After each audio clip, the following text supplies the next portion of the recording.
Hey there, it's John Buice with eXp Real Estate here in beautiful Sarasota, Florida.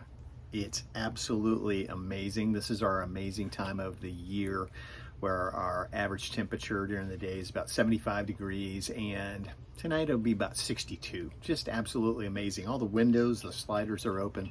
So you've clicked on this video and you may be surprised because I sell homes for a living, and I'm going to give you at least 10 reasons why you may not want to move to Sarasota, Lakewood Ranch, or the west coast of Florida in general. So I want to talk to you about these, give you some ideas, and hey, if you're finding us here for the first time on YouTube, we talk about all things moving to living in Florida. We market to baby boomers and families that are moving here, so go ahead and subscribe, hit the notification bell. We put out videos about twice a week about living here, chilling here, things we do, places to live in different communities, and we're just putting out all kinds of information so you'll make a wise decision moving to the Sarasota, Florida area. So reason number one, if you're not ready for wildlife, this may not be a spot for you because we have it here for sure. In the Lakewood Ranch area, in some of the places east of the interstate, you're gonna see deer, you're gonna see bald eagles, you're gonna see some wild pigs every now and then. You're gonna see, there was just a report the other day, we have Florida Panthers, believe it or not. That's not just a hockey team, it is actually an actual thing. There was one on a golf course, somebody snapped a picture of it. Personally, I've never seen one, but they are around. So wildlife is one of those things, and the question I get every single time I'm out showing houses, John, is there an alligator in that lake? Well, I've been here almost 5 years and we've had one in that lake, and I was the resident that actually called the wildlife people and had that one taken away. Now, they are more afraid of you than you are of them, but people feed them. They throw them pizza crust and chicken and all kinds of crap. So when they see people, they automatically start thinking, hey man, they're gonna feed me something, because they'll eat anything you throw in the water, they're gonna eat it. So they'll start associating not you, but that food that you're gonna throw them. So don't feed them the food. But this one was just getting a little too close for me. I'm out trimming bushes and things. Came up behind me a couple of times, not too close, but was there. So I had him hauled away. So that's number one. Bugs. I am not a bug. I'm not a bugophobe, but I'm not a bug person. So yeah, that's something you got to deal with. Mosquitoes, we have them. No-see-ums, we have them. I pay for pest control once a quarter. That's the way it works here. So they come, they do the whole exterior of my house. They come inside the pool cage and knock down any spider webs that I may not have seen. And we don't see any bugs. So, and this house that I own was built in 1983. So the ones that are new construction are probably sealed even more than this one is. So that's the way it works. They come around about once a quarter. But if you're afraid of bugs, like I'm not afraid of them, but I just don't want them inside my house. And we have an amazing company that takes care of it. So once a quarter they come around. That cost is about $85 to get that done. So that's another thing. Getting tons of calls about insurance. So yes, our insurance costs are going up. So the story behind that, you may have heard this in one of my other videos. A couple of governors ago, that particular governor thought that the larger companies had a monopoly here in the state.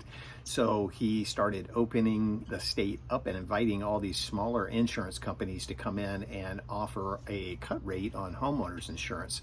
The big companies said, yeah, no, that's not going to work because we have to stay completely funded, and these cut rate prices are not going to get you funded. So what happened? A couple storms come by, people put in claims. Guess what? 18 of those smaller companies have bailed out of the state of Florida. Now, the big ones are still around. State Farm, Allstate, Progressive, they're still here. Their rates have gone up over the years, but you can still get homeowners insurance.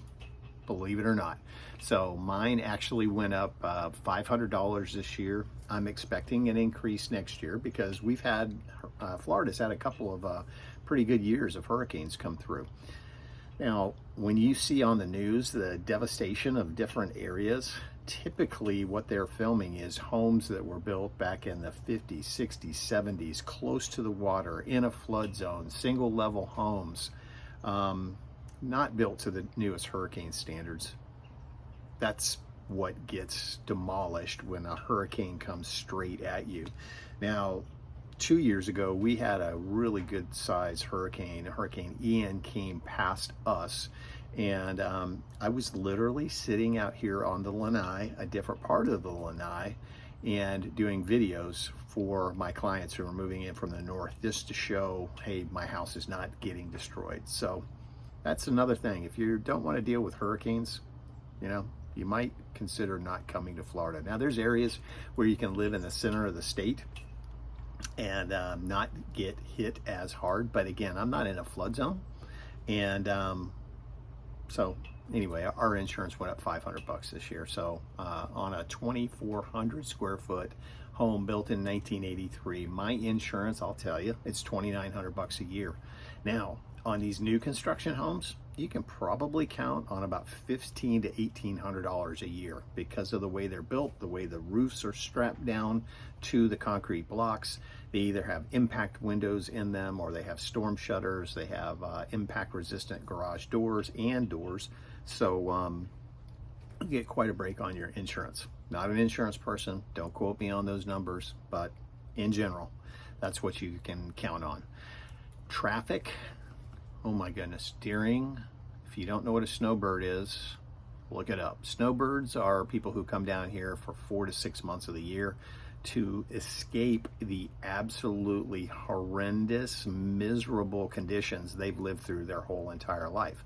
So they come down here to experience this beautiful weather while it's absolutely horrendous, miserable, and overcast up north. So our population goes up probably 20% while they're here. So our roads are packed, our restaurants are packed, our grocery stores are packed, and this goes really from about January 1st through April. So if you're not in the mood to deal with people that come here and have absolutely zero to do and they got all day to get there, don't come here. Because snowbirds, there's a joke out. It takes you, during snowbird season, it takes you an hour to go from Sarasota to Sarasota. I mean, it's a bit crazy. Now, it's not like that all day long. Obviously, rush hour is worse than other times of the day, but the restaurants are crowded, shopping is crowded, so that's one of those things. If you don't like hot, Florida is hot. June, July, August, and September. Hot. Now, I was in the restaurant business with Outback Steakhouse and went out to Las Vegas for 6 years. Now, you talk about hot, 122 degrees. That is hot. It's like you opened up the oven door and it just blasts you in the face. Now, people always will say, "Well, yeah, John, there's no humidity out there." I don't care. It was 122 degrees. So, yes, we have hot temperatures. Probably 94 is about the average during those months, and it's humid. Now, fortunately, with my hair condition, I don't have to worry about the humidity too much, but I know, like, my wife complains about the humidity when it's too hot. So me, I love to exercise outside when it's like that. Now, I'm not out in the middle of the day, but I get out in the mornings, I come home, I'm soaking wet. I love it. But some people just, they don't like that. Which leads me to another point. One of the things that people talk about is they want to be within walkability of restaurants, coffee shops, and things like that. You have to understand, in Florida, we don't walk anywhere. We go from our air-conditioned house to our air-conditioned car to the air-conditioned restaurant, back to our air-conditioned car, back to our air-conditioned house. So 4 months of the year, yeah, you're not going to be walking anywhere. And old school, they really didn't build these communities like that. Now, where I live, I'm about a 10-minute drive over to the University Town Center Mall. That's the brand new, not brand new, but shopping area that everything's being built around. So 10 minutes away. And they have what they call main streets within Lakewood Ranch, where you can, some communities you can golf cart there. Some communities it's a 5-minute drive to get to their main street locations, and they're pretty spectacular with shopping, with restaurants, with First Fridays and things like that. Really, really nice. But don't come here thinking that you're going to be in a community unless that community has a restaurant within it, that you're going to be walking to coffee shops and restaurants.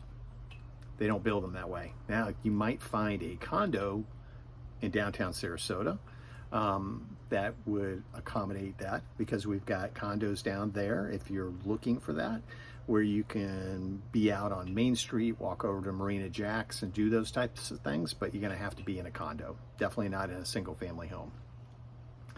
Cost of living. I had an email yesterday from somebody that said they would love to have a home on the water with a pool, and their maximum budget was $280,000. Where they get that, I don't know. This is not 1962 Florida. I know during those days, my mom and dad in the 70s bought a waterfront 2-bedroom, 2-bath house on a canal big enough, probably wider than this lake right here, wide enough that I could water ski in it. They paid $45,000 for that. 1970s, okay? Like 75 probably. So yeah, you got to be realistic with your ideas. I mean, I hate Zillow, but go to Zillow and look up zip codes and look up homes. If you're even looking like boatable water, you're going to be 800,000 or more. Just period. You know, if you find something for 600, it would be something you'd have to fix up. I mean, heavily fix up, and it's going to be an older home. It's going to require flood insurance. It's, yeah, all that stuff, which I didn't touch on flood insurance during the insurance part here. They're probably going to make Florida a flood zone eventually. So everybody, even like myself, not in a flood zone, will have to have flood insurance. Now, if you're not in a flood zone, and again, don't quote me, but it's about $300 to $500 a year. Now, if you're in a flood zone, that's a different story, completely different story. And I don't even want to give you a number for what that might cost you to get homeowners insurance, flood insurance in a flood zone. So that would be something to talk to my insurance guy about. And that's a hint too. Make sure you have a Florida mortgage person and you have a Florida insurance person, because you don't want to be dealing with Quicken Loans who's out in California. They don't know what's going on in Florida. You don't want a Michigan insurance person giving you quotes down here. They don't know what's going on. So I can give you directions there for sure. But get a Florida mortgage person, Florida insurance person. That's my big hint for this video. But again, back to cost of living. Yeah, you got to be realistic. Homes that used to cost $275,000 here are probably close to $400 to $450, depending on the size, the location, the updates that have been done to that house. But you're not going to find a pool home near the water for $280,000. This is not going to happen. If you're going to miss changing of the leaves and season and snow and those type of things, Florida is not the place for you. Now, my joke about that is we do have 4 seasons in Florida. Believe it or not, we have snowbird season, we have love bug season, we have hurricane season, and we have summer. So those are our 4 seasons, although this season right now is amazing. But if you're going to miss those and you're not going to be a snowbird going back and forth, then you know, we're green pretty much all year round. So that's our seasons. So, and if you don't know what a love bug is, I'll describe that in another video. So that, and I guess that's about it for right now. Homeowners associations is another big topic. Real quick on that. it's a good thing to be in a homeowners association, because you don't want cousin Eddie pulling his RV up and parking it out in the front yard and leaving it there, or having somebody's boat in the front yard, or just a number of things. The house next door gets painted pink. You know, so homeowners associations, as long as they're not too crazy, are good. I think it's great. You know, all we have to do when we want to paint, we just send a letter in to the architectural committee, which is one person, and just say, hey, this is an approved color. This is what color we're painting the house. Is it good with you? And that's really about it. I mean, they don't talk to us about what shrubs we have in a yard or anything like that. So as long as you're maintaining your home, they're non-existent, really, and that's what you want. You want your property values to be protected. And so people contact me and say, I don't want to be in a homeowners association. Well, that is things we have, but you're going to be out and away from things. You're not going to be living in the heart of Sarasota. You're not going to be living in Lakewood Ranch, Welland Park, a Del Webb community. So anyway, those are 10 things you might want to consider about moving to Florida. The biggest thing you should consider is calling me so I can help you with this decision. So get a hold of me. You can email me, you can call me, you can text me, whatever works for you. You can schedule a Zoom call with me, and we can talk about any questions that I haven't answered, and get you on the right path to where you want to live in the community, with the activity level that you want, the lifestyle that you want, and the home that you want. That's what's really important. So give me a buzz. You can call me 941-962-7443. I look forward to hearing from you. Let's find you a house just like this on a lake, and you can sit out and make YouTube videos just like I am and send them up to your friends when it's miserable, cold, snowing, and you're sitting out here on the lanai by the pool and chilling. All right? Thanks so much.